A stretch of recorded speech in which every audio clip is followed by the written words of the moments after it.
Okay, so welcome everyone to your community, and this is our November meetup. Actually, we are proceeding with our November meetup. In this November meetup, first let me thank you our sponsors, Hitachi Solutions, and our support from Microsoft and Dynamics communities and D365 champs. And if anybody can accept the request, whoever asking to join, it will be great. So mm, next, actually, these are the few links. Actually, Dynamics Communities UG link. This is our first we started in support of Dynamics communities, so that's why this is the UG link. And then Meetup, we are managing all the users and events in the Meetup. So you can join in Meetup channels also, and below is the link in Microsoft tenant, in Microsoft community. Okay. So what exactly this user group? This user group is all about. We mostly talk about Power Platform. It's Power Apps, Power BI, Power Automate, Power Virtual Agent, and definitely connected to the Microsoft BJAP segment like Dynamics 365. So this is how is all about. This is we will learn each other. We will discuss if any clarification, any queries. Let's discuss and learn towards a larger goal. Okay, next I'm coming straight away. I'm not taking much of time. I'm starting with the updates. As we know, recently we have completed our ignites. So ignites basically what I feel these are the focuses of the updates like hybrid experience. Hybrid experience means it's a mess for Microsoft Teams. For example, there are different all other scenarios also there. In actually, I'm concentrating only related to BZAP section, Dynamics 365 and Power Platform related updates. So hybrid experiences, then people centrics, we have different industry clouds and Microsoft Vive also there are updates in there. And then integrated environment to increase productivity. Like we have new collaboration apps also there. So this is integrated environment to increase the productivity, then reducing gap between AI and people. We know there is a context IQ and personal insights in Viva also introducing. So this is how to reduce gap between AI and people.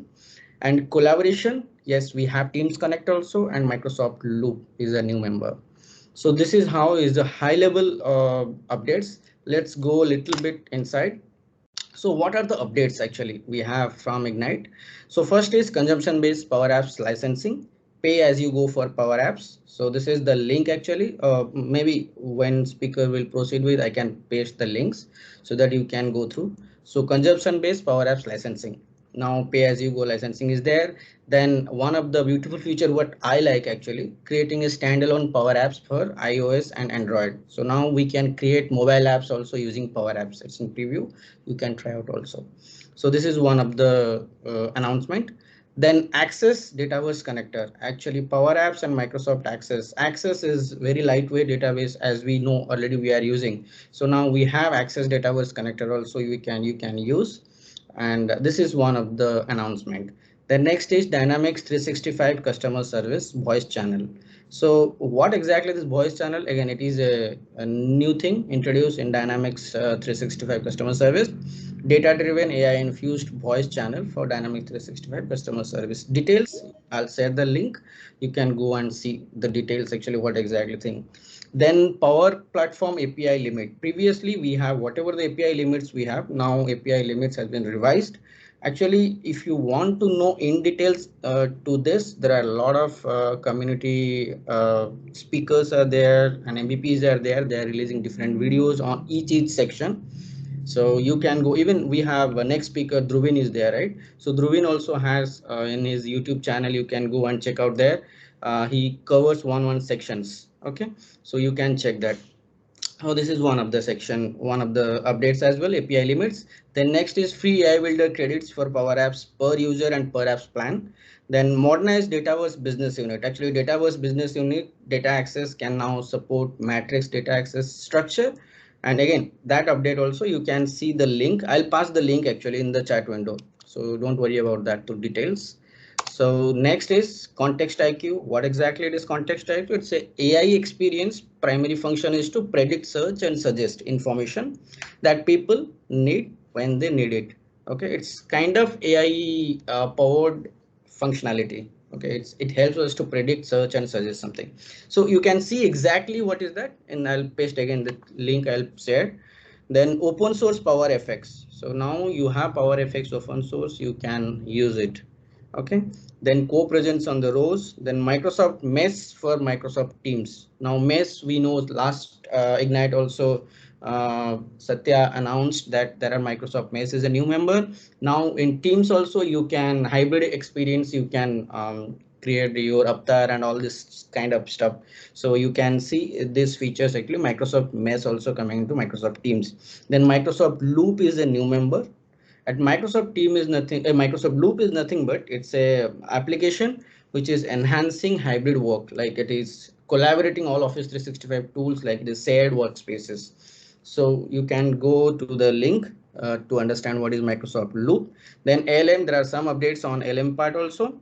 Uh, then in Power Automate section, there are actually Process Advisor. There are new insights in Process Advisor. To improve the Process Advisor, there are some new insights. Previously, we know that it is providing what is the information, some information it is providing, but now it is providing a little bit more. Maybe you can check this link to understand what is there in the Process Advisor updates. So that's all high level update from Ignites. What are the new things coming up now?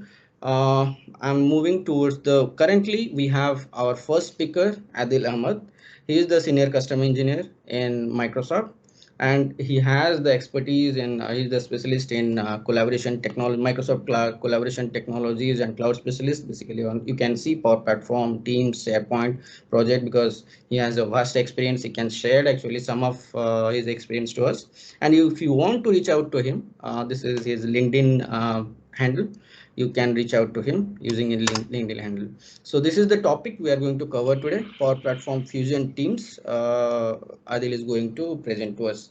I'm not taking much time. Adil, over to you. All right, thank you, Goloknath. Good morning, everyone. Let me share my screen. Okay, can you guys see my screen now?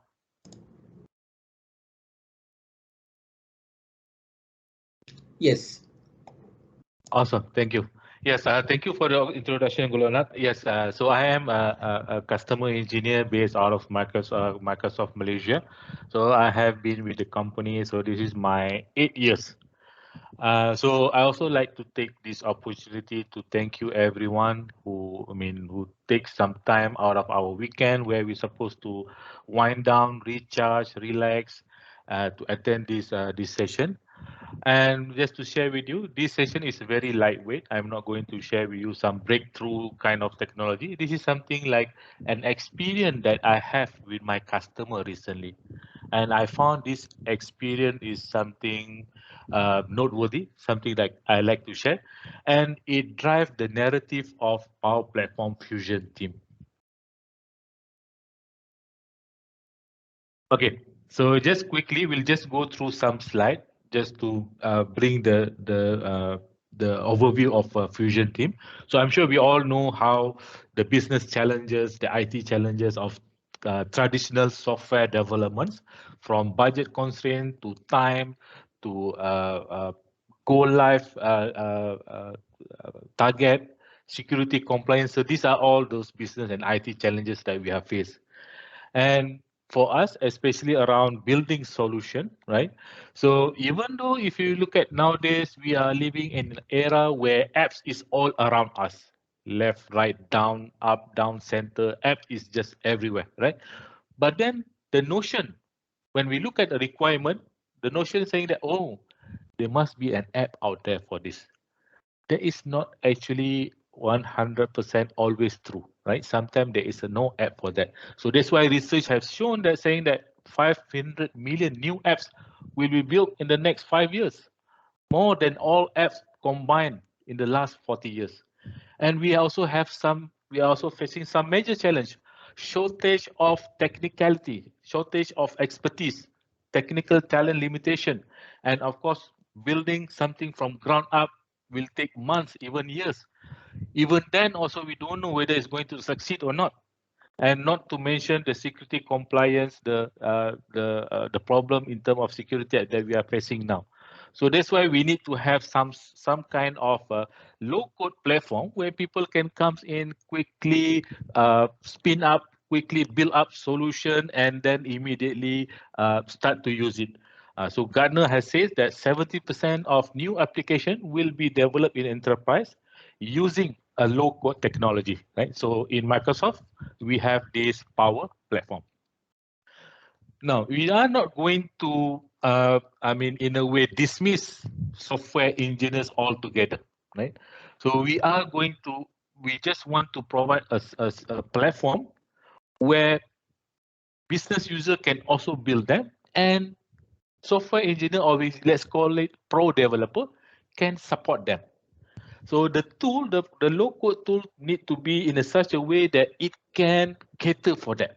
It should not be a disconnected between business user and pro developer. A good low code platform should be a bridge that can connect business user and pro developer. Now, how are we going to do it, right? Are we going to teach everyone to code? No, right? Instead of catching the fish and give it to them, what we will do, we will turn everyone into a developer by using low code such as Power Platform. So low code empowers everyone, right? From business user, non-technical person, they are legal team, HR department, finance, citizen developer, people who have some domain knowledge of products, IT administrator, pro developers. So Power Platform is for everyone. So the idea is that we want to, in a way, be able to leverage pro developer expertise in building solution, especially around in Power Platform. We would something like a custom connectors, Power App framework component, Azure function, right? So all these components that they build, we want to be able to reuse it in a way that citizen developer can also take advantage of that.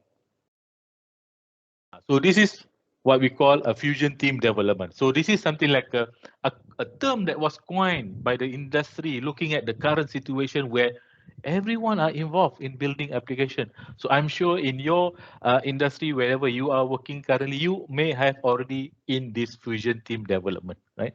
So when we have ingredients for a recipe, so we give it a name. So Microsoft, or I believe the industries, just give it a name, fusion team development.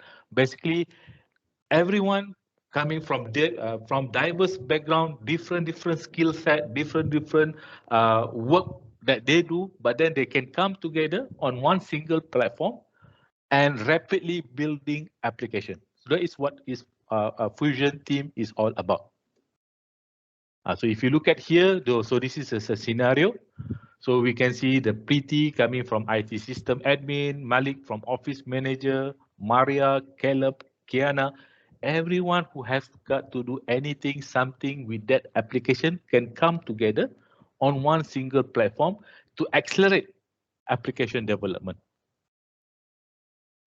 So in summary, low-code app development is for everyone, for business users, citizen developer, IT professional, and pro developers. Now our story begins, right? So this is a story recently that I had with my customer. So let me just quickly share my the demonstration. Okay, so this customer, they just migrated to Office 365. So they were previously using on-premises products.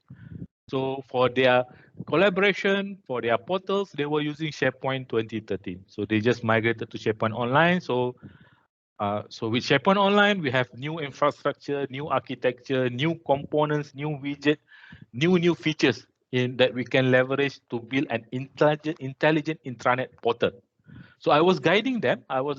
Saying, okay, this is how you can use this. This is how you can use hub site. You can bring your site together. This is the best design practice. All those things, right? So towards the end, right? So towards the end, they are saying that we are very pleased with Microsoft because now the news component has been given first citizenship, right? So meaning to say we have a lot of features around news in terms of creation, publishing, and even displaying, right? They said fantastic, okay. But then they say, you know what? this does not look something that appealing to my user, because we have a lot of news, right? We have news coming from department, news coming from industry, news coming from CEO office. They all jumble up together. Yes, we can create something like, okay, so this is news coming from Brita, for example. This is coming from notice category. This is coming from BCM. We can create that, and this is coming from OC, right? So we can create that. But then, if you notice, this the news section will take up more than half of the screen real estate. So so instead of becoming a single place for intranet portal, right, where people can find other information, not just news, it has like a center for news, right? So they're saying that, you know what, it would be great if we can have some component, like for example here we're looking at this Brita, right? So I can have some kind of tab on the left here, right? So I can click here and then go to another category, here go to another category. So they were looking for that kind of feature. Now, since we are in SharePoint world, and we all know that SharePoint, in terms of enhancement, right, in terms of customization, it is driven by the available web part.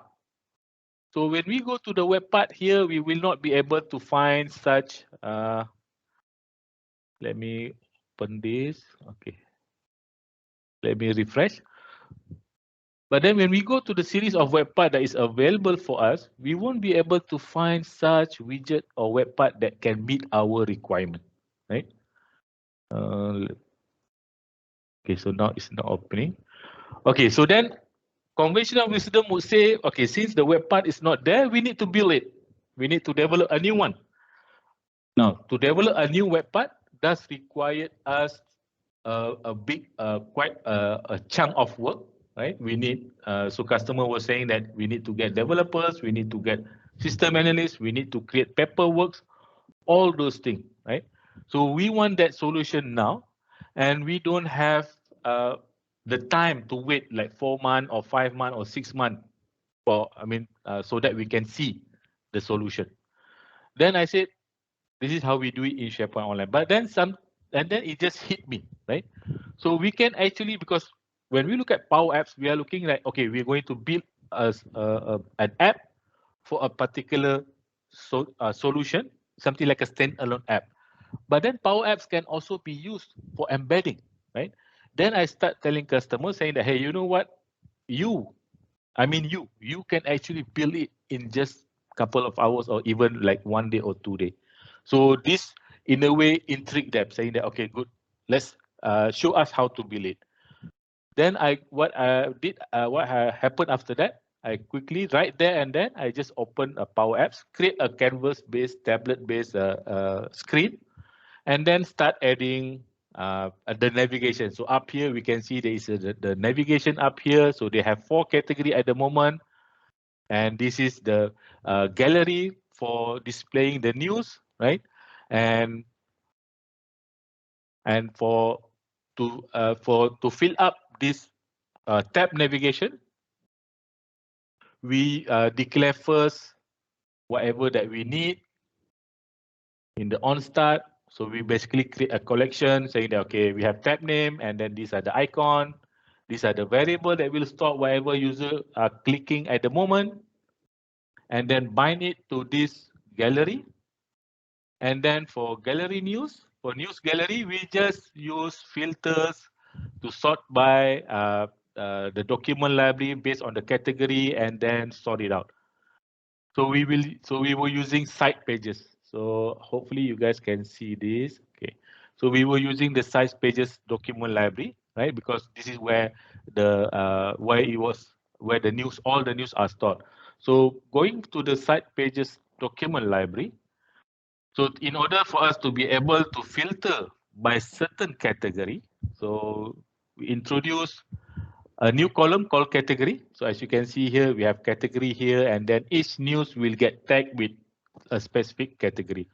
So in our Power Apps, so whatever user are clicking at the moment, in the tab area here, it will automatically fetch, right? So this is like simple stuff.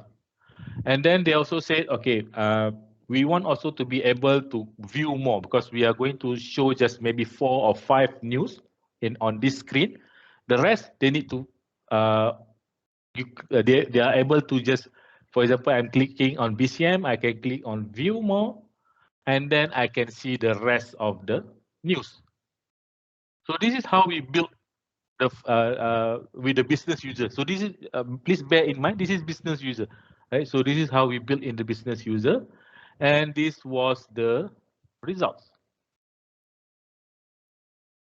So this was the business result that was created. The result that was created by the business user. No developer, no technician, no technical person. Just them. I was just guiding them, saying that you can use this, you can use that. That's it, right?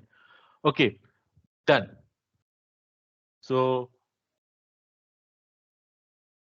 mission accomplished for business user, right? So for business user, mission accomplished. But then again, this is typical for any software development, right? So when we build something and then there would be changes after that. There will be some kind of next iteration after that.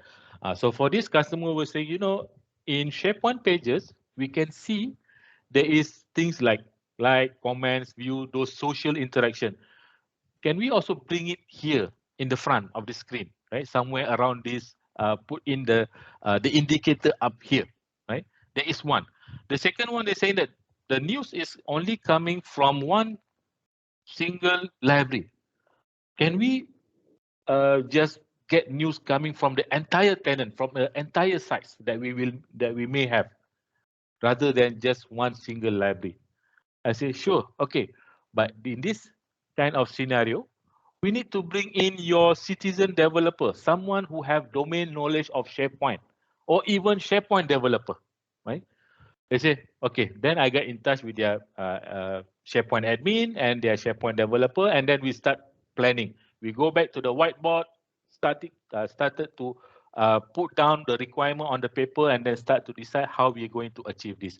Okay, so the first requirement is to be able to search entirely from the SharePoint tenant, right? So the keyword is what? The keyword is search. So we need to use search. So the idea is, so the implementation was, we need to make this, we need to go to SharePoint administration portal, because now we want to be able to do something that will impact the entire tenant, right? So in order to do that, we need to go to SharePoint administration portal and go to settings. Oh, before going to setting, let's go to content service first, because we need to create the metadata first. The choice field will not cut it, because the choice field just reside on that page library. And we want to be able to surface a new field that will automatically be available in all pages library, now and in future. So for that, we use taxonomy. So taxonomy, we start to create a news category taxonomy with all those categories here. And then we create content type. So remember, pages library, every library will have a content type. So for site pages library, the content type is site pages, right? So once we have identified that, we go into the content type gallery here at the tenant level and find site page, right? So let me and find the site page library, site page content type, and then add a new column, right? So add a new column here. I already add it. Let's just quickly show it to you. So we add a new column, and this column will be manage metadata. Right. Then we select the news category. Done. So now, as you can see down here, we have this news category. So we associate this content type site page with this column, and then after that we publish it. So once we publish, all the 2 million sites that we can have in Office 365. So for SharePoint Online, we can have up to 2 million. They will automatically get this. They will automatically get this metadata. There are no additional manual thing that we need to do. Done. First part, settled. Second, search. Now, So after that, we go to more features. So once we publish, like it will take some time. It will take maybe like a couple of hours. Now, when we go to that site pages library, anywhere, everywhere in this SharePoint Online tenant, we go to library setting. We will see that news category. So as you can see here, we have this news category, right? Will automatically appear. Then we start edit some content, let it crawl. So search will crawl. Now we need to create a managed property. So go to search. Go to search schema. So this is where we create the managed property.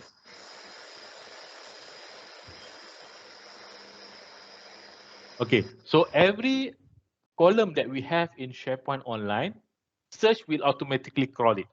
So when search crawl it, it will give it a name, or it will be under crawl property. So crawl property, as far as users are concerned, is useless because we cannot use it. We cannot use to search for a certain category. We cannot do it, right? So in order for us to be able to leverage or to directly narrow down our result from a specific column, we need to create a managed property, right? So the crawl property are created here. Let me just quickly go to search it. So you can see here. So this is the crawl property that was created. So we need to create a managed property and associate that property with this crawl property. Only then we will be able to search it. So let it give some time. So the idea is we will be able to do something like this. Let me go here. So the idea is that we can do something like news category contain notice, for example, one of the name of the category. And we will be able to narrow down, right? So this is what we mean by managed property, right? So we'll be able to use that managed property to narrow down to get the specific result. So this is our objective. So we go to manage property and then go to news. I already created one, right? So to save time, I will just quickly show you. Okay, so this was the new property. So now let me go to edit. We need to map it to the crawl property. So once we map it, right? So just give it a name and then scroll all the way down to add a mapping. So we click on add a mapping. Search for that crawl property, that news category property, the one that we already associate here, right? So once we have done that, that's it. Our job is done. Now it's the waiting game, right? So we need to wait for a couple of hours. So if you want to, in a way, accelerate that crawling, you can also go to site setting. You can go to site setting, in a way, indicate search to quickly pick that up. Go to search and offline. Under search and offline availability, you can say re-index this site. So this is in a way giving a heads up to search that this is a priority, right? You need to re-index this site. When you during the next crawl. So after a couple of hours, we test that our news category is working. We are able to filter it down, or we are able to narrow it down actually. Then that's good. So we are done with the content type is done. Second, the search is done. Now we go back to our apps. So we go back to our apps. So for this, to demonstrate this, I created another app. I call it Org Apps New Citizen Developer. Let me go to edit.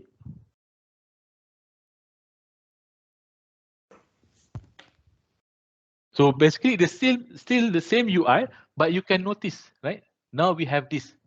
We have like, we have view, we have comment. Let me see the one that have comment. You can see here, this one have comment, have 1 like, 48 views, right? So at least user can see the popularity for this news, right? So I'm sure you heard by now that YouTube is going to dismiss that dislike button, right? So At least we can see the popularity of this. Okay, good. So let me go quickly to this app and we dismiss. So we are not using that site pages library anymore. So the idea is that we're going to have some kind of intermediary list where periodically we will run an automation that will search and fill up that list. And this list of news aggregation, I give it a name, will fit these apps. Right. So that is the major changes for this app. Now, so let's go to that list. Right? They need to have some kind of intermediary list. So for that, I have created this org news aggregation list where I will store all the column, exactly the column that we need for this app, right? Title, news link, view count, like count, good, done. So the automation, I'm sure you all can guess it, is Flow, right? Power Automate. Now, so for Power Automate, I've created this schedule-based trigger. Let me go to edit first.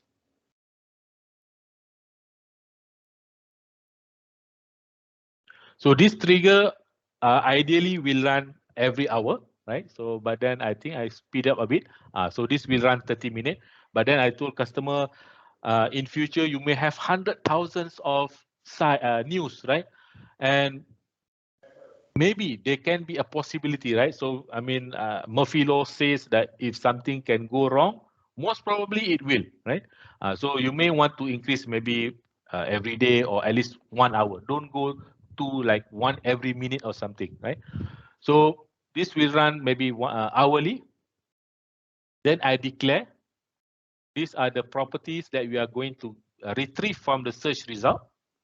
And by the way, in case if you are playing with search result, right? So there is a open source tool called SharePoint Search Tool. You can just search for it. It's called SharePoint Search Tool. So this can be something like an app that we can use to slice and dice just to find the correct search query that we are looking for. So the way that this thing works, can I zoom in? Or I cannot zoom in. So the first section is connection. So we log in using our SharePoint online account. Then we supply the URL here. Just the root site is already enough. Supply the URL here. Done. Then we put in our text query. Query text here. Then we click on run.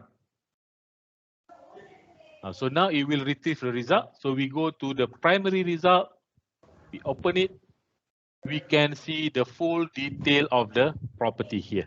Then we can select, okay, what are the property that we exactly need, right? So obviously, I mean, best practice dictate, just retrieve what we want to use, right? So to make sure that it is much more faster, and also it's a best practices.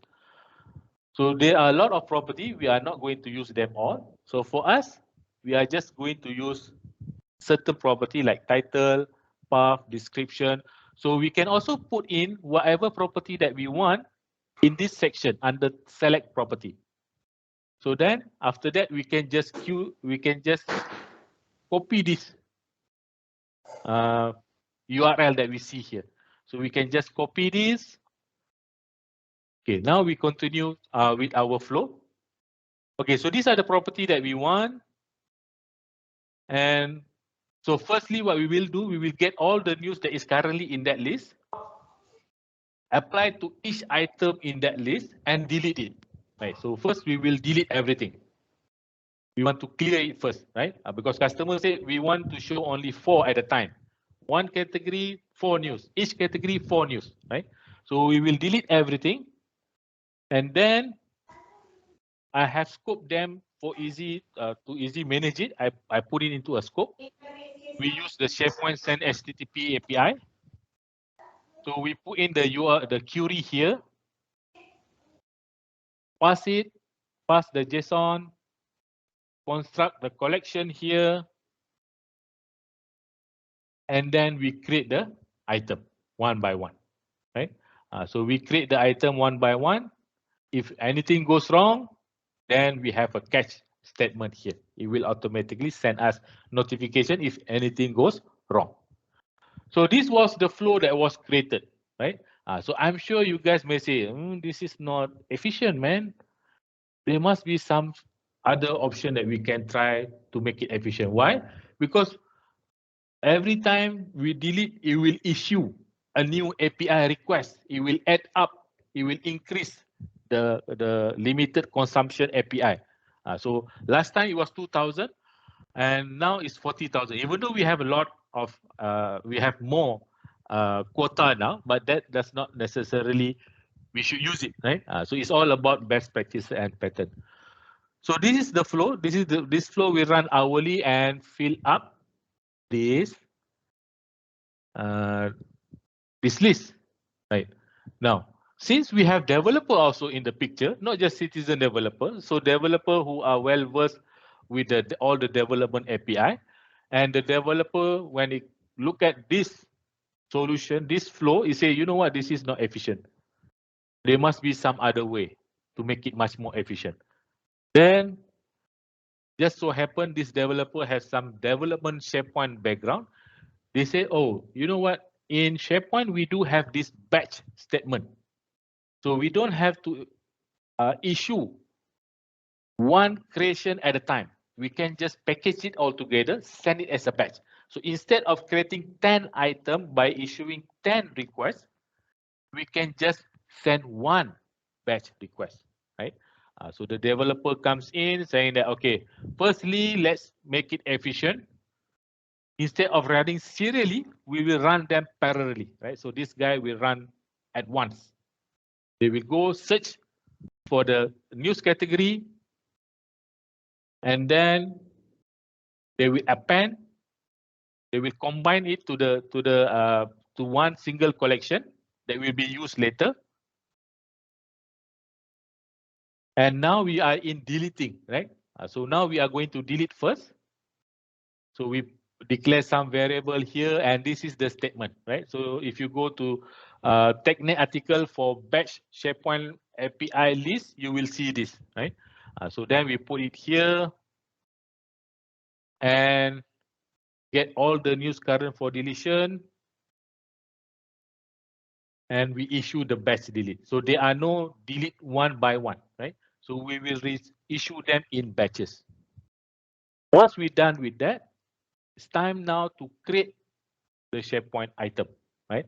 Same thing, setting, because when we talk about SharePoint API, there is something called metadata that we need to put in. So we construct them first, construct the base template, and also send the batch, right? So we don't have to create one by one. So the result, obviously this is a test tenant, so we don't have a lot of things, but at least you can see here it ran 2 minutes ago with 18 seconds, right? But then if we were to go to the previous one, to the one where everything runs sequentially, so we can see it's almost 30 seconds, right? So average is 30 seconds. So obviously this is just a test tenant. We don't have a lot of item there, but looking at when we have 100,000 of item, so to be able to save like not just the number of action that unnecessary can just fill up the quota, we are able to maybe like 50% reduce that, 50% reduce time. So this was worth it. So the time taken to come up with this quite complex flow is really worth it.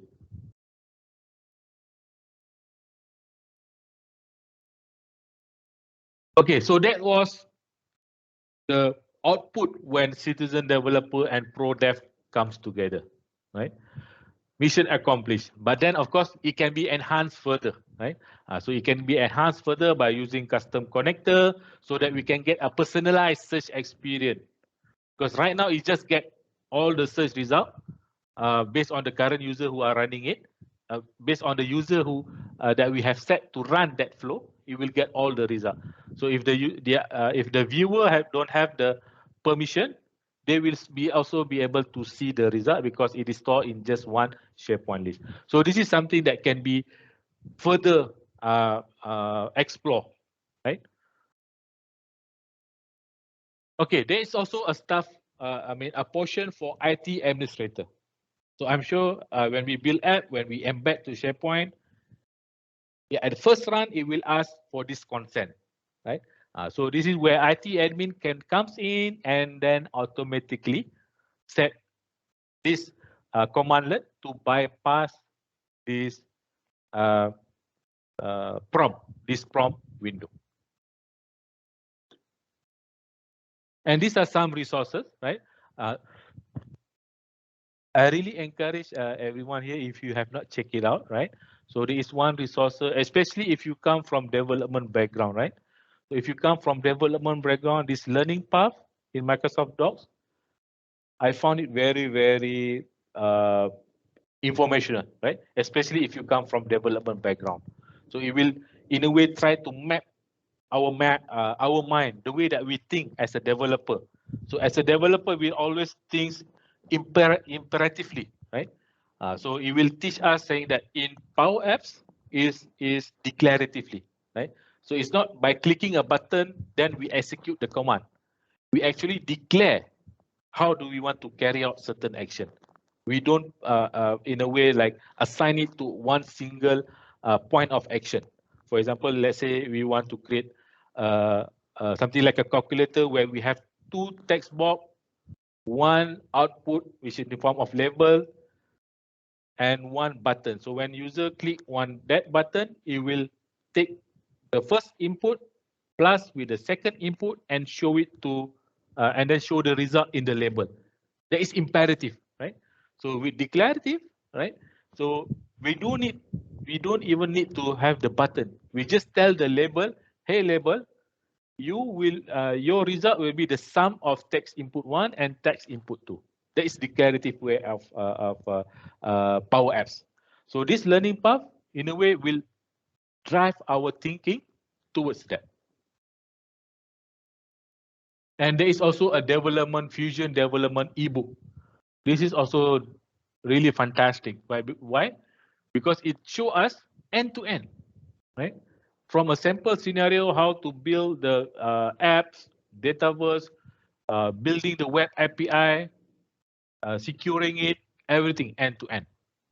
I really, if you have not checked it out, I really encourage you to check this out.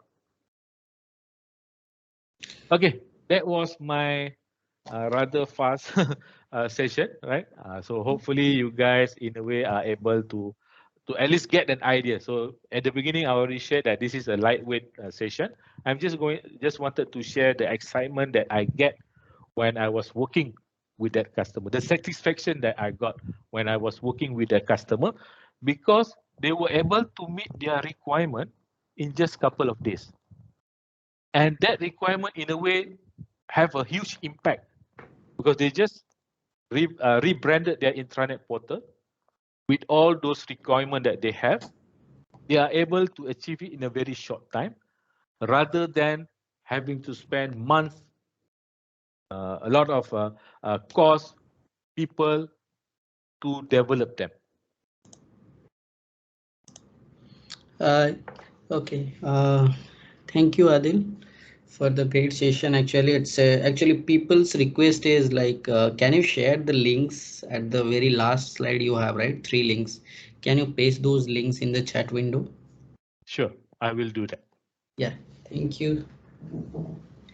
So yeah, it's really a great session. Actually, it's a kind of really fusion of different technologies like SharePoint. We have Power Apps, we have Power Automate, and so all these things actually it's a really helpful. And even I think this ebook and learning book is definitely helpful because I also did not saw this ebook to be honest.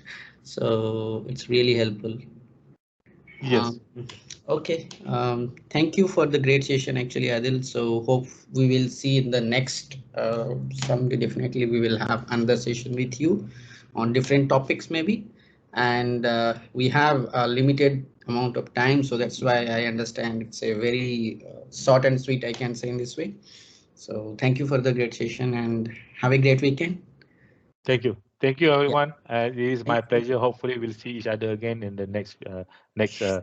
not so distant future. Yeah, sure. Uh, okay. Next, I'm moving on actually because with due interest of time. Let me share my screen.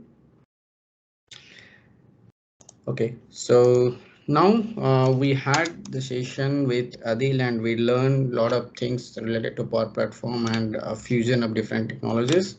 Then, without wasting much of time, I'm moving towards Dhruvin.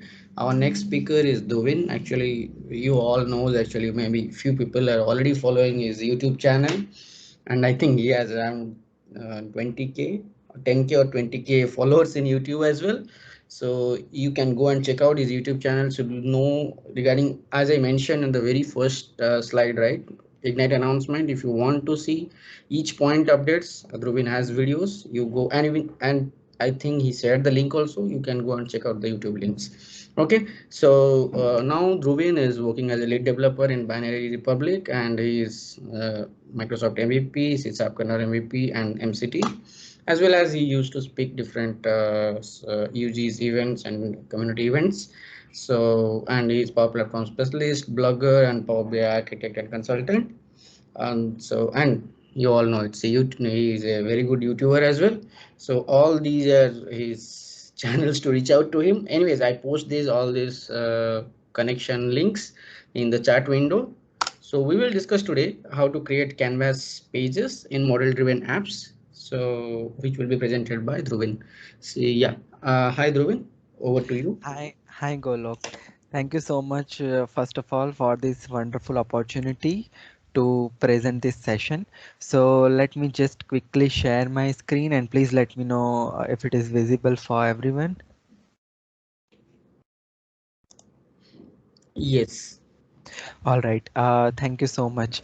And just wanted to confirm, is this session being recorded? Yes. Okay, okay, thanks. All right, so let me just start with this introduction part of Canvas pages for model driven app. And thank you so much, Golak, for the wonderful introduction that you provided. So let me just keep this slide. And as Golak mentioned, if you want to follow me on all my social media handles, it's a shortcut URL that is linktree/Dhruvin.Shah. And once you click on that, you will find my all the connection. I recommend everyone to follow me on my Insta and YouTube account because these are the two platforms where I'm sharing most of the short content as well as the detailed content on my channels. So without wasting much time over here, let's get started and talk about the session agenda for today. So today's session agenda is around the Canvas app and model driven apps integration. And this is something which is few months ago, Microsoft has rolled out one feature called Canvas pages or custom pages for the model driven app. So we will be going to know all the details in detail over here. So in this session, first of all, we will discuss about what Canvas pages offer for the model driven app, and then we will create our first Canvas page and navigate to the model driven app, and at last we are going to customize our command bar using low code, and we are going to open our Canvas pages in the different dialogues. So this is the overall session agenda, and I don't have more slide. It is the more about the practical session and the demos that I'm going to show you. So let's quickly move towards the browser window and let's get started with that particular part. So what's the end goal over here? First of all, let me talk about that thing. So let's say most of the time what happen here is when you are developing a Canvas app or model driven app, there is always a limitation of one bridge in between those two apps. Now let's say in model driven we mostly know that it is using the Dataverse as a data source. Now sometimes our requirement is something in model driven, we need to show something which is pulling from some another sort of data sources. So at that time, this Canvas pages fill the bridge in between those two gaps. Also, custom pages is something which increases the convergence of the model driven and Canvas app and can be used to add full pages, dialogues or pans with the flexibility of Canvas designer. Now let's see with the example so you will get a better idea what do we exactly mean by that. So for this example, for this entire demo, I have taken three apps, one canvas app, one model driven app, and we are going to build one canvas page, and that is the main heart of today, and that will fill the gap between canvas and model driven. So let's consider an example of IT help desk. So for IT help desk, the data source is Dataverse. Now let's say for an example, I have created one canvas app for the end user from where they can simply create the help desk ticket that let's say in their organization they are facing an issue for software, hardware. So they can just fill out the ticket. So once they submit the ticket, they are able to see their request over here into this canvas page like this type of grid, and this is looking really nice and cool. Now, as a admin, their main task is to work on the submitted tickets. So for that purpose, I have created one model driven app. So this is the model driven app that we built. So from here as a admin, they can check all this request into this particular list view, and they can assign it to someone else, and they can just submit it. Now, let's say there is a need. Let's say for an example, I wanted to create my own custom page, custom home page in the model driven app. Then how can I do that? For that, definitely we can go with the canvas page approach over here. So this is something which is builded over here. Like let's say for an example, I do not need this kind of tabular layout, which model driven app already offers. I can create my own custom canvas page where I can create this type of beautiful grid structure inside the model driven app, and everything is work in the context of model driven app. Now there are lots of flexibility over here that PowerFX command also support the easy navigation from canvas to model driven and model driven to canvas. Let's see how. So here this is the canvas page which I built, and whenever I click on this plus icon, it will open out of the box model driven apps form. So let's say I'm clicking here and you can see it has redirected me to the out of the box model driven form. Same way, I go back and let's say I'm clicking on any of the grid item and it is opening the edit form for model driven app. So this is really cool and amazing, which is something everything is running in the context of model driven and we can easily navigate in between them. Second interesting thing I wanted to show you, and based on that you can define lots of use cases, but here I have the one use case which open everything in the pop-up or dialog. Sometimes we have a requirement like we wanted to open something in the dialog. So let's say I have created that canvas page and I wanted to open that as a side panel or side dialog. I wanted to open that into a center dialog, then it is providing me that flexibility. You can open it in the full page as well, which I already done, right? Also, there is one thing like let's say I selected this record and I want to pass this model driven context to my canvas app.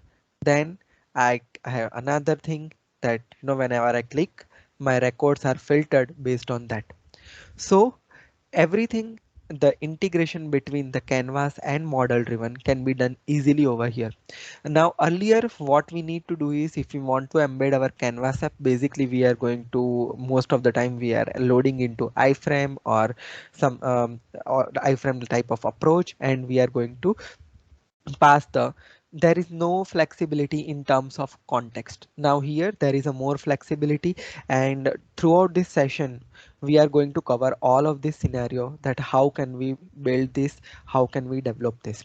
So stay tuned throughout this entire session so you will never miss any updates from here, and at the end I will provide the all the code links or all the materials that I have used in order to build this session. So let's get started and start building this canvas pages and check how easy it is. So let me just move towards my another environment that I set up as a blank one. So from there we can start with. So first of all, here on my screen you can see the so first recommendation I wanted to give everyone is that let's say if you are working with any Power Platform thing like Canvas app, model driven app, custom pages, anything, I recommend everyone to start with the solution. Do not create everything into your app section. Solution is more manageable and you can easily deploy it from one environment to another environment easily. So always go with the solution approach. So that is recommended one. So the very first step that I need to do here is I need to create one solution. So I created one blank solution on my screen, and whenever I what I done already done here as a part of prerequisite, I'm showing it to you so you will get a better context. So the in the demo first I've shown for the end user I created one Canvas app. So I already built that Canvas app and I already built Dataverse table structure. So let me just show that to you so you will get a better idea.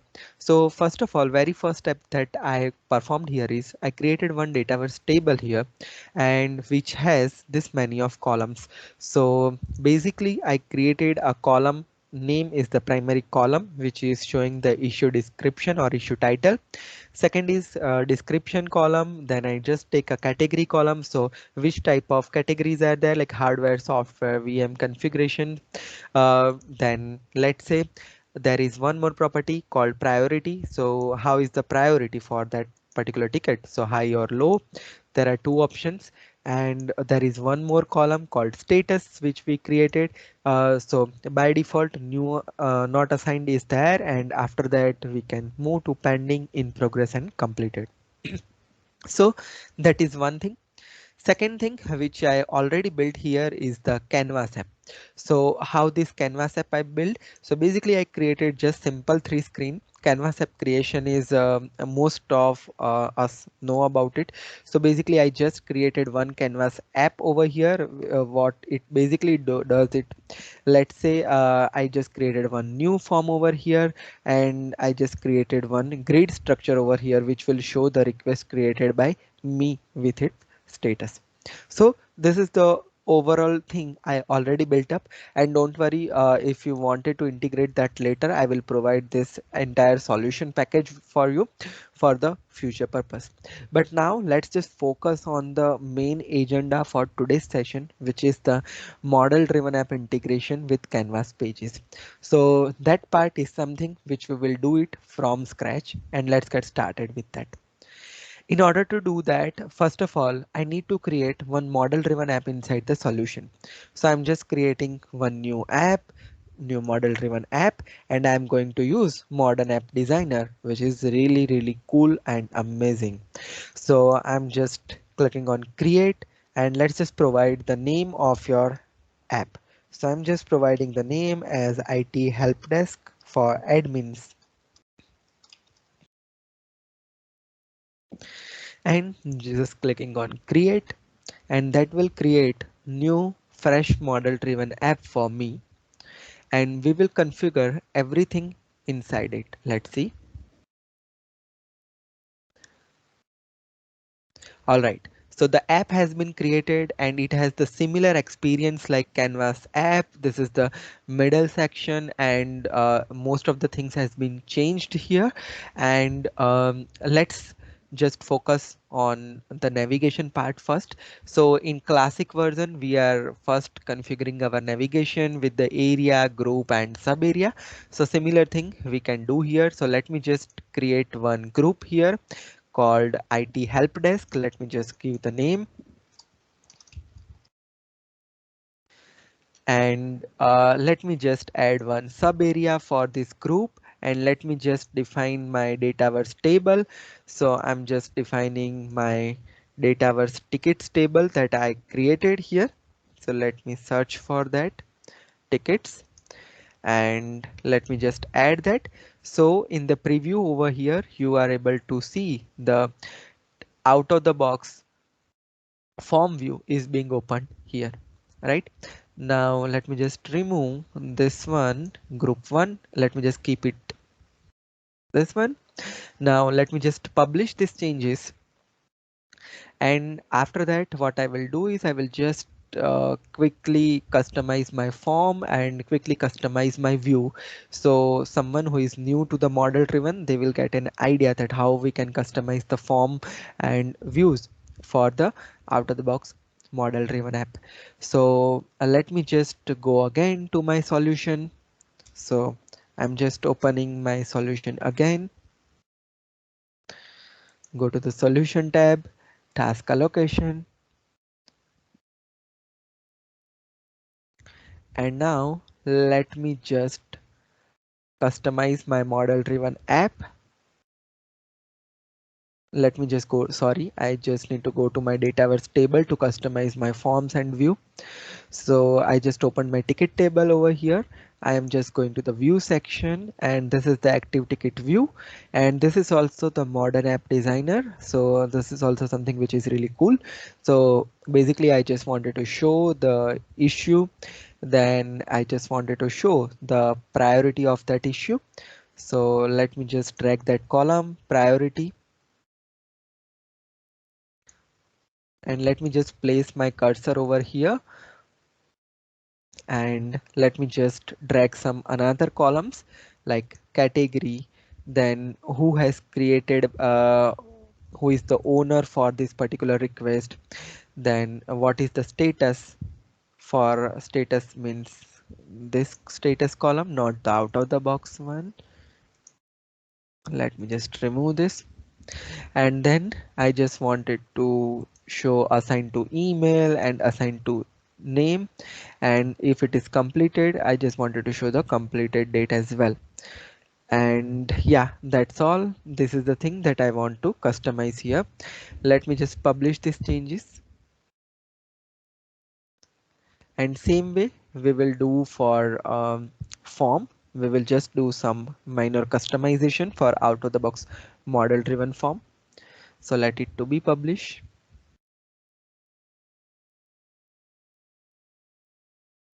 All right, so this is being published, and now it's time to customize the form. So I'm just opening the table again and go to the form, and from here we will just customize our main form. So I'm just going here and just adding couple of fields.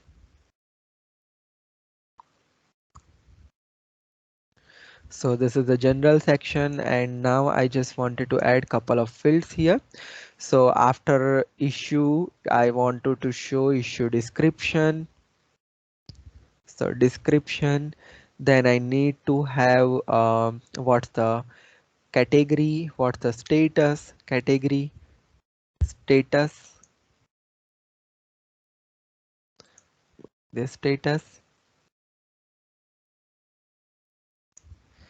then I wanted to have the priority for the issue, then assign to name, assign to email, attachment control when it is being completed, everything, right? So let me just move couple of things here. Let's not too much worry about this designing and all. That can be improved with the time, but let's just focus on the concept. So this is how I just customized my form, and now let it to be published, and meantime I'm just opening my model driven app to see the changes. So once it is being published, all right, let it to be published. Okay, it's been published, and now what we need to do here is we need to publish this app as well.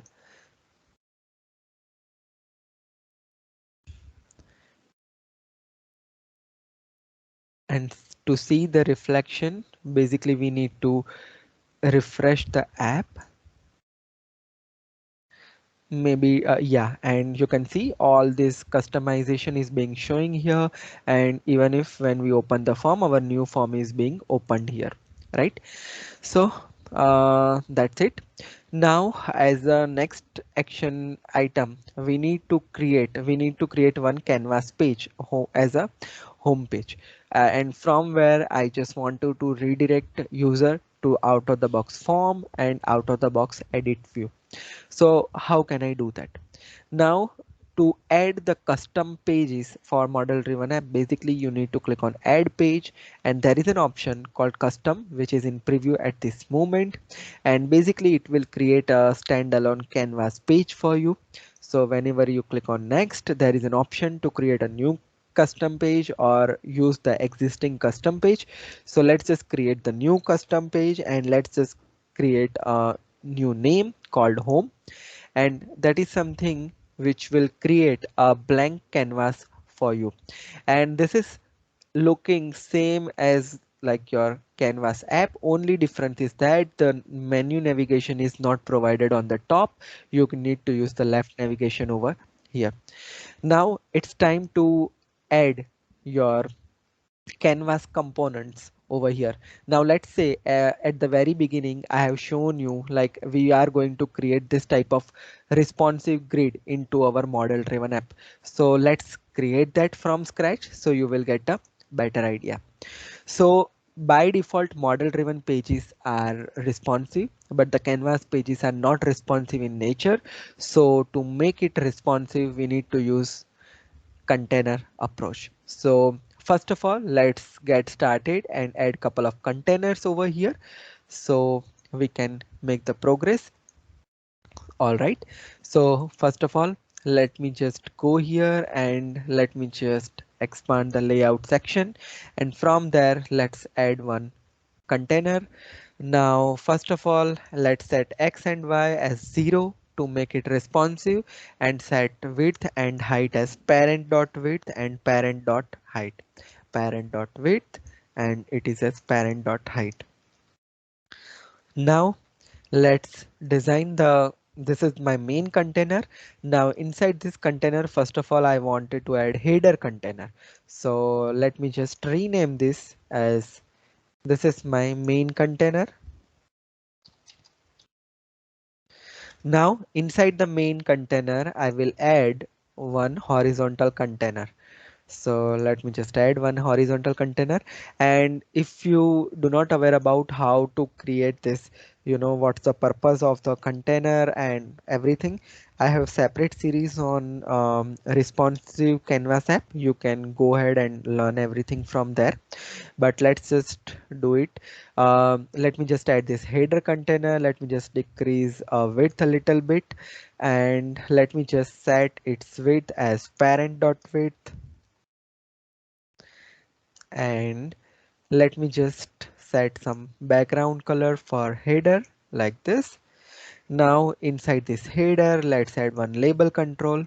So I added this label, and let me just change the property to stretch, and let me just have it to, let me just select this, and let me just provide the label name as my help desk home. Just setting up the font colors. So let me just select this label. Let me just set the color as white so it will look nicer. Let me just set the property to alignment to center, and flexible width I need to turn on, right? And let me just increase the font up to 20. Now I wanted to add one more icon on the header, which is plus icon, because I wanted to open my out of the box model driven page. So I'm just adding plus icon here, and let me just set its width.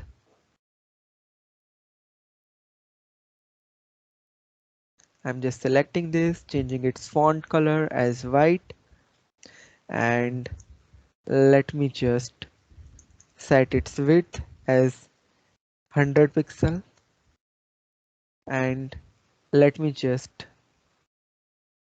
provide the stretch property. Yeah, so it looks nice. So header is created. Now it's time to add the responsive gallery. Now I'm showing you the steps for creating responsive gallery, but for styling I will do some copy paste.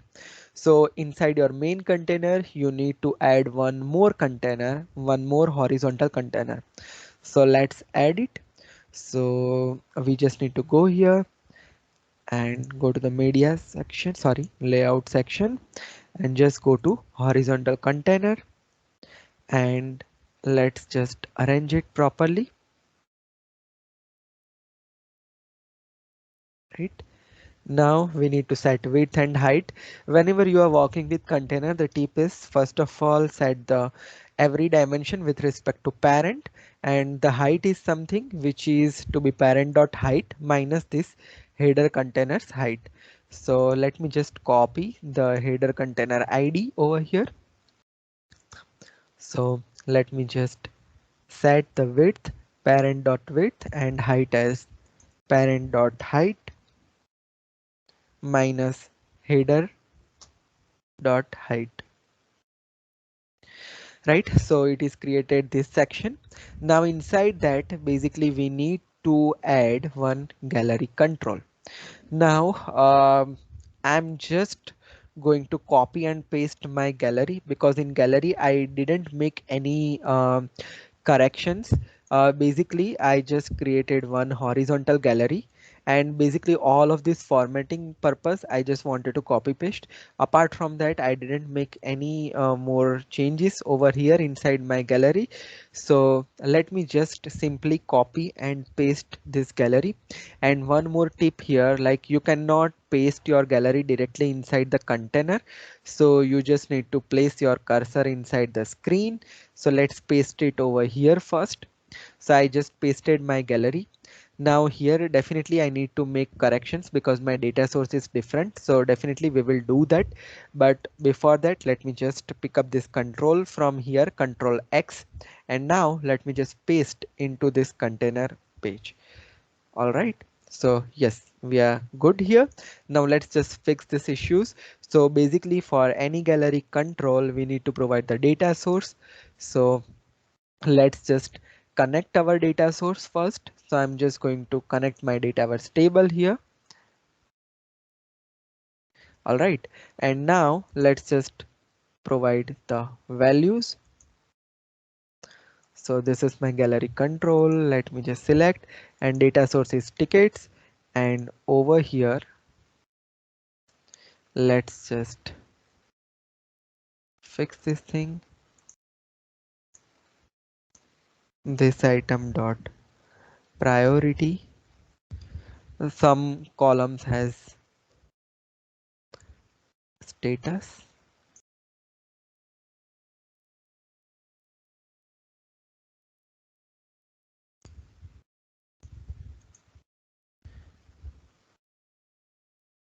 and let me just talk about this later, but let me just cut that and let me just add the data source tickets, right?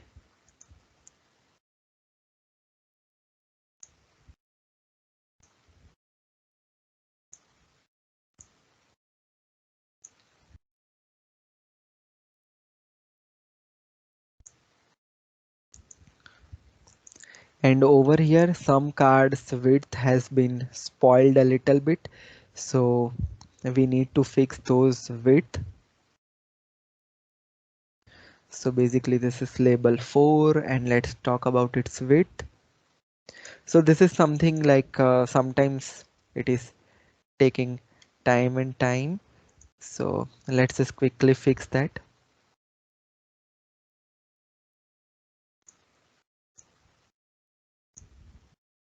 Label 4, label 3 is not having issue. This is width is 100. Let's set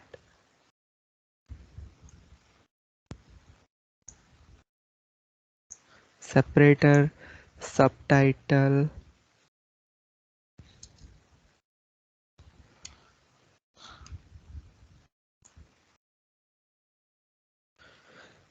I'm not doing with the perfection, but yeah, let me just show you the concept of responsive grid. That is the main aim to do this.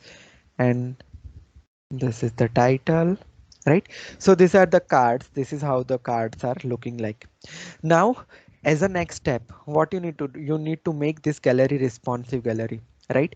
For that, you need to do one thing. You need to go to the wrap count property for horizontal and basically just set the property screen1 dot size. So what it will do is based on the screen size, it will show the appropriate number of cards onto the screen. So this is one thing. Now let me just save and let me just publish this app first. So I'm just saving it and now I'm going to publish this. And after that, we will move forward with the next concept, which is something we need to move from our Canvas app to model driven app. And this is something really interesting and how that context work. That is the main thing. So let's go back. And now what I want to do here is a next step. As a next step, I want to open whenever user will click on plus icon. I wanted to open out of the box admin form for model driven app.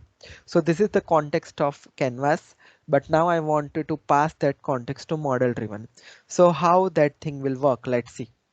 For that, basically you need to use navigate function over here and you just wanted to navigate user to your default out of the box Canvas model driven form. So you need to use default function and inside that you need to pass the name for your data source.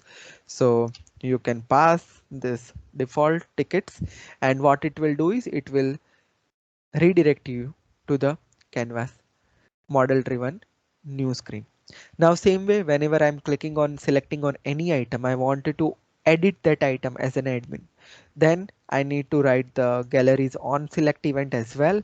So let me just select the gallery and let me just click on the on select.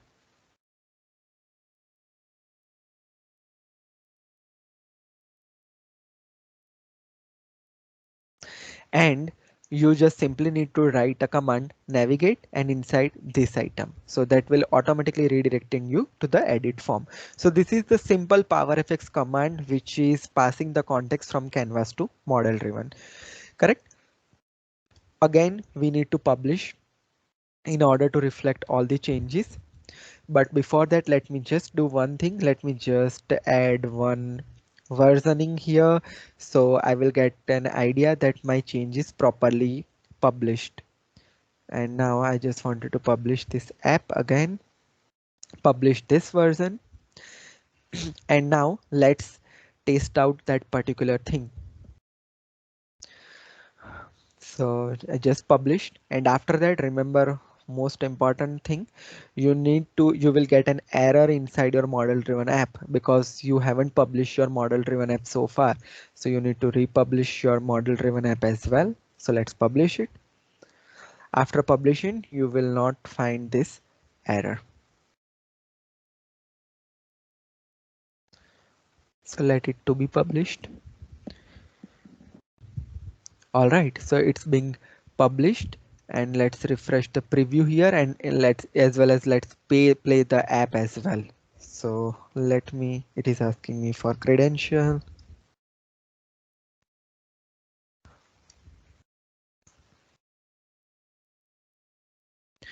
All right, and now let's move towards the home screen that we just created from the canvas. So let it to be loaded and you can see the reflection is being here. Now let me click on this plus icon and let's see what happens. Here we are. It has opened the new form from here. This is cool. And same way from this grid, I'm clicking here and it has opened the model driven edit form.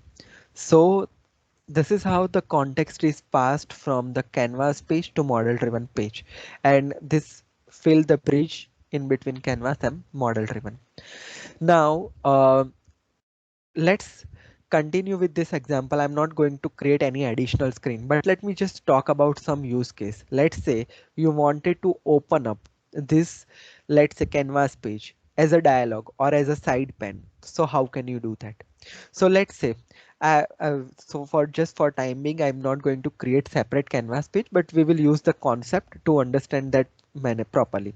Let's say for an example, there is a requirement like let's say you have this model driven app and now you need some additional um, command action over on the top, and whenever you click on that, basically it will open up your home page, or let's say all the tickets that has been generated, or it is opening some powerful dashboard that you created into your power apps. Then how can you do that? So for that, basically you need to customize your command action as well, and can add your canvas page as a dialog. So now let's move towards that part, and that is something which is more interested for the pro developers. So let's get started on that. So in order to do that, first of all, you need to open up your model driven page. It is again asking me the sign in, not, let's not do that.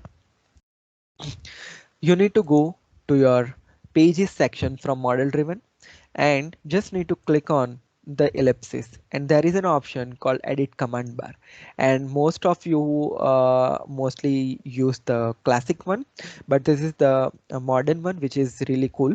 So here you can choose the appropriate command bar to edit, and whenever you move through the different option, it will show you the image as well, like which thing is being edited over here. So basically I just wanted to add the command action to my main grid, so I am just going to use this main grid option, but depending upon your requirement you can customize the command bar accordingly. So this is the command bar that is being available on my screen. Now let's open the canvas page as a side dialog or a home page dialog, right? So how can we do that? For that, you can simply create new over here, and the main important thing, it also support the power fx. So this is also clear, really cool thing. So let's say even if your requirement is like you have this grid and now you want to assign it to someone else, or you just wanted to mark that as complete, so you can add one action which is like complete this task, and when user click on that, automatically it will patch the record in the dataverse. This type of requirement you can achieve it easily with the power fx. Let's see how. So I'm going here with my customization, and let me just taste this command bar first. Now let me just place it to somewhere like this position after this.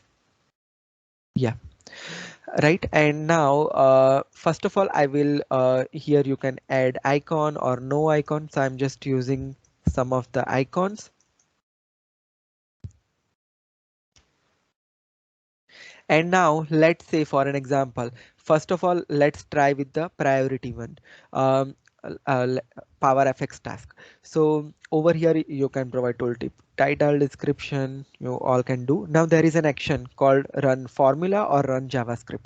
So let's go with the run formula first and click on open formula bar. So it is opening this Power FX window, and now let's just add an action, notify, and in notify it is not providing me suggestion anyhow, but obviously this command action bar also will provide you the note suggestions. Maybe I need to refresh the browser, maybe that's how. Let's say success. Let me just finish up this command, and once we do that, basically we need to save and publish all this customization from here, and after that we will able to achieve that. So let's do it quickly. And this modern app designer for model driven app, whenever you are publishing or testing couple of things, sometimes it is taking some time in order to reflect the changes. So don't worry if your code is not working at a quick moment, but definitely after a couple of minutes you can taste that. But for time being, we will not taste one by one. We will go with the next concept and we will taste everything together. So now with the next concept, what I want to achieve here is I wanted to open my pages as a side panel, as a center dialog, or as a uh, full page. So how can I do that? For that, Microsoft has provided one very good documentation in order to achieve that. And I will show you from scratch how can you do that. So let's say there are different section here, like you can open your page as an inline full page, or you can provide the record context as well. You can provide as a center dialog, or you can provide as a site dialog. Now how to customize that, let's see.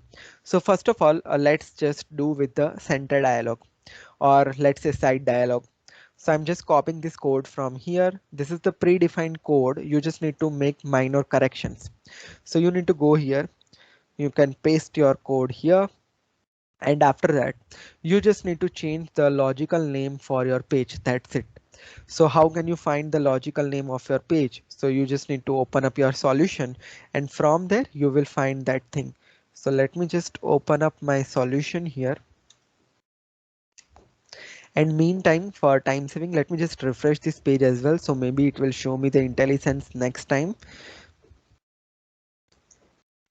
And let me open up this solution, go to the task allocation, and from here the custom canvas page that you have created, which has a type of page. So this is the home page that we just created, and we need to provide this name. So let me just inspect this and just copy this name from here. So I'm just going here, inspecting this, and let's copy this name and provide it to here. Right, that's all. And after that we need to create a function on top of that. To create the function, you can use function and then provide any name. Open page as dialog, open page as site dialog,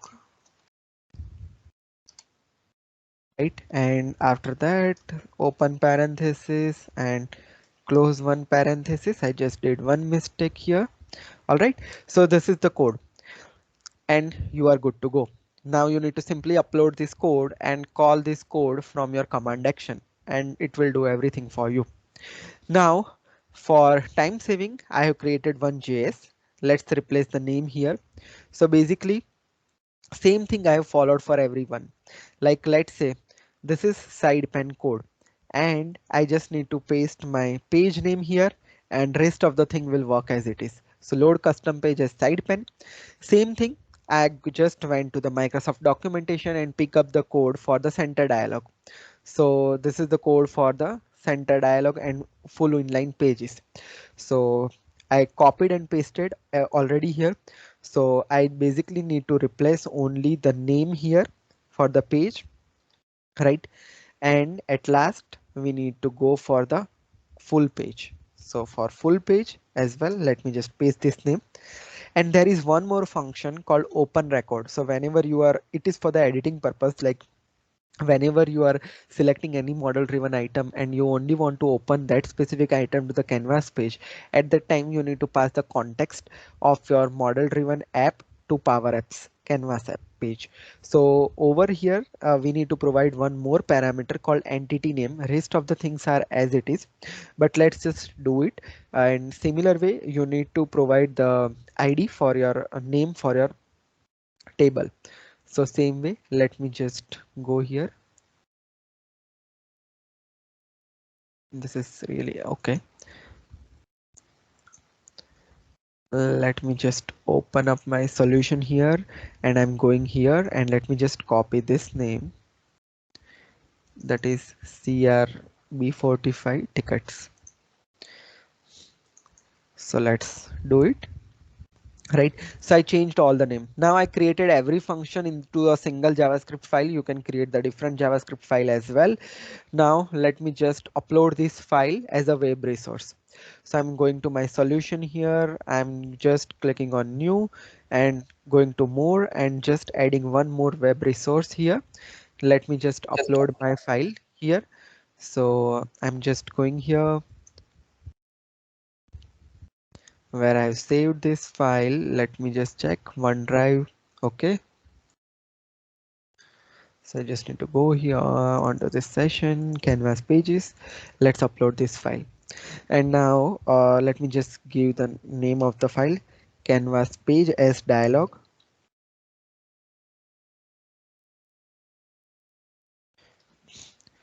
right? And same way, this is the JavaScript file, and let's just click on save.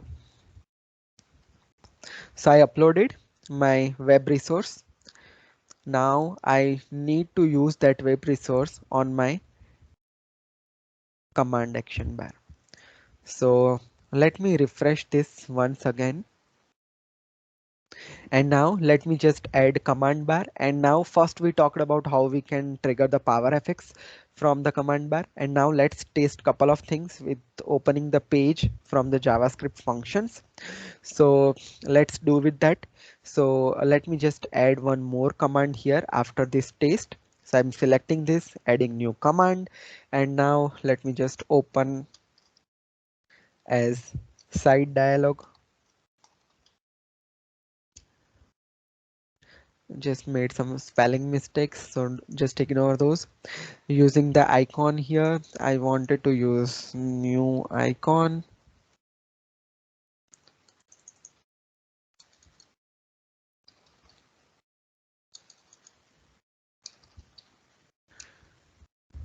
Yeah, I'm just using this icon. Tooltip I don't want to add. And now here is the thing, we need to use run JavaScript. And in run JavaScript, basically we need to provide the library. So let's click on library. And now let's search for the web resource that we just added here. So the web resource is canvas page dialog. So let's search for that. Sometimes it is taking time in order to reflect your web resource over here. Sometimes it is reflecting, immediately. Let's see if it is available. Yeah, it is available. Canvas page dialog. You can also create the web resource from here. But if you use this from here, what happen here is it will open the classic editor for you, not the modern editor. So I am just clicking on add, and it has added that resource for me. And now we need to provide the name of the function. So let's say I wanted to open site dialog. So my function name is this one. So I need to copy this function name and paste it over here. That's all. And now let's just save and publish this change. And similar way, we will create another 3 buttons uh, which will do the similar action for the center one and full page, and then we will pass the context as well. So let me just quickly copy and duplicate this. So there is a very good functionality here, duplicate. So let me just duplicate 4 times. Now here I wanted to open in the center. So my web resource is the same one. So basically I simply need to paste my function names. That's all. So I'm just run JavaScript. I'm just changing the function name. That is the only thing I'm doing. And as a side dialog as well, I'm changing the name of the function. Full page, full page.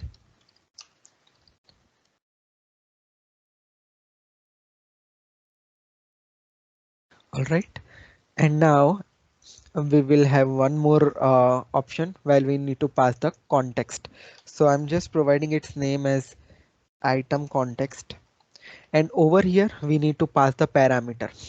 So basically, on if you look at this particular function, we have taken one parameter open record, right? So it will open only that particular record. So what we need to do here is we need to provide that function name, and there is one option to add the parameter. And from here we need to pass the selected item. So first selected item ID we need to provide there, and that will open over there. And in visibility we need to select show on condition from the formula, and we are not going to provide any formula because we need this particular action on the edit. So that's why we need to set the visibility to this one. And now it's time to taste everything and publish everything. Save and publish. So once you publish your command action bar, you need to publish your model driven app again. And after that, you need to do one more task. You need to publish your entire solution. After that only it will reflect every changes, and that's why we did the testing at last. I'm publishing my model driven app again, because when you are doing it for the first time, you are worried that your changes are not reflecting, and the reason is you are not publishing your solution. So I'm just going to solution here and I'm publishing all the customization that are being done so far. So let it to be published. And this is something which is taking some time. And remember also one thing, like some when you are opening it for the first time, it will take some time, like 5 minutes to 10 minutes. Sometimes your changes are not reflecting, you just simply need to clear your browser cache. And sometimes what happen here is when you are trying to open that, it is taking some time to load your canvas page. So these are the known things that I'm already discussing it. So let it to be published. Let's see if we are good to test everything with this app. That would be great. Otherwise we already have one another app, we can go with there. But yeah, publish customization done successfully. Now let me play my model driven app from here. And now first of all, let me just clear up the cache. So empty cache.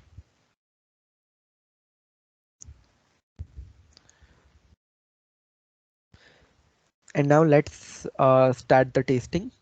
So you can see all this command action bar is being appeared. So whenever I'm clicking on test,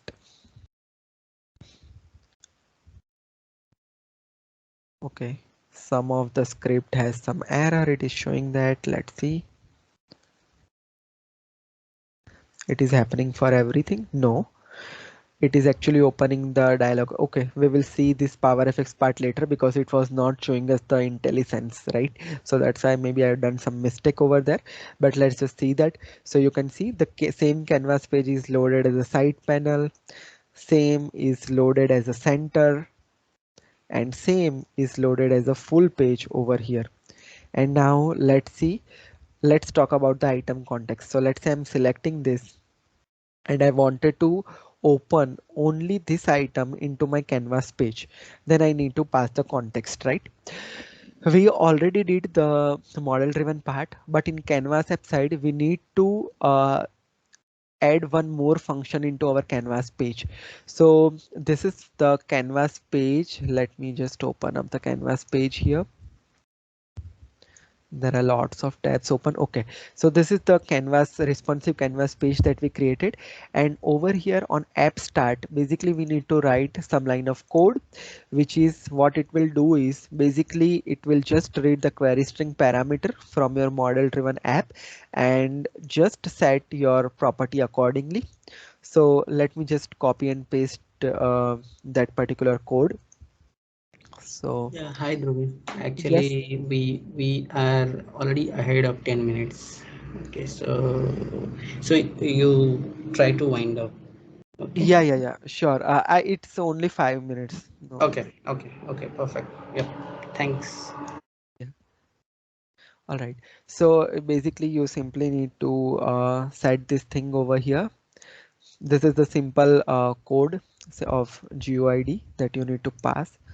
And now what you need to do is you need to publish your customization again. But before that, let's do the versioning and publish.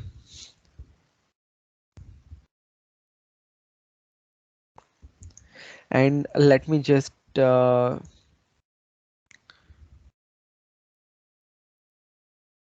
show that to you.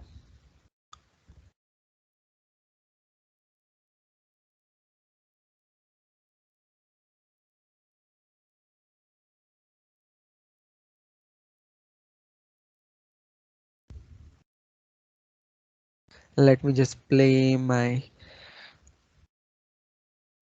app again, but before that let's publish the customization. And while it is doing, let me just quickly show it to you from already created app. So let me just play this model driven app for you, and let's just see how that passes that context. So basically I'm just selecting this and clicking on open record. So what it will do is you can see on the query string it is passing the record ID, and basically on app start of this canvas page we are just capturing that record ID and pass it to our gallery control, and that is something which we are doing with the code that I've just shown you. So on app start we just set this formula, and based on this blank item we are just showing and hiding, passing the filtering the items for the gallery. So this is the overall code for that, and I think that's it. That covers everything for model driven app and custom action bar. So if anyone has any question we can go with that, or I think we are good to wrap up.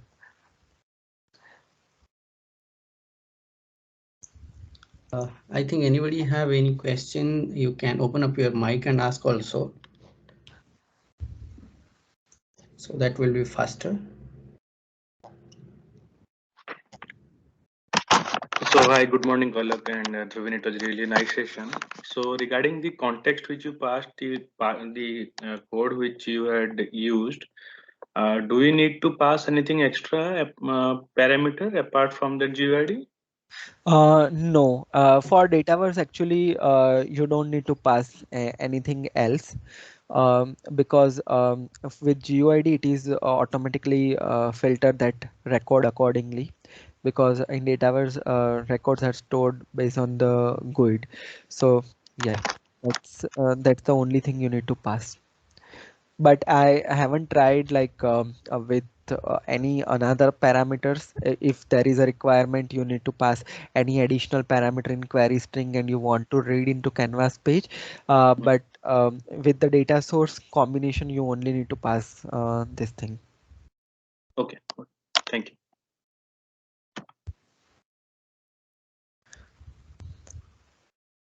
Any other questions? Okay, I cannot see any questions. So, but anyways, actually, Drovin, I really like your session also. Always, anyways, I follow your YouTube channel as well, to be honest. But it's very less time to explain in details, but you try to cover almost all scenarios, how to do from scratch from a person, how to understand, how to do all these things. But anyways, we are planning next year for a bootcamp kind of session. Maybe if you have bandwidth we will reach out to you. That will be really great session. It's a 2 hours 3 hours of session that will be good from start to end. So that will be more learning experience within start to end. So yeah, with this note actually I would like to close. If thank you Dhruvin for the great session, and thank you everyone for joining the session. And hopefully anyways it's a year end, so enjoy your year end time, because anyways December and January there is no events. So that's all. Thank you Thank you so everyone. much. Thank you Yep. so much. Thank you. Thank Thank you so you. Thank you. Thank you.